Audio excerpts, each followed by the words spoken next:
How to convert drum loops into drum kits in Logic Pro X. It's not that different than what we just did. However, instead of dragging our loop into our column, most people just drag their loops into the actual timeline and then stretch them out to fit their BPM if they have to. So here I got the same BPM going. I'm just going to audition this quickly.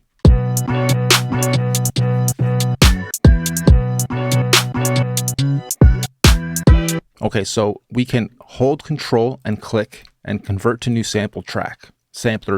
And we have a few options here. If we just leave it as is, it's going to just stretch these across our keys in the way we've sort of told it to and give you an audition of what everything has been chopped to. Just erase it all and click on sampler.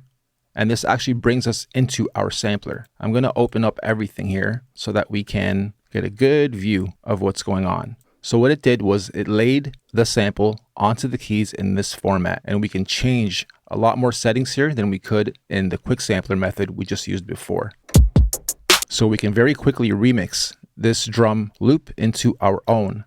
Now we can also save this so that we can re-pull it up into other tracks. So we'll just go up to here, save as, and save it somewhere on your machine. Then later when you pull up the EXS sampler, you can quickly recall it by going here, and it'll be wherever you programmed it. And that is a quick way to convert your drum loops into drum kits for future use in Logic Pro X. Next.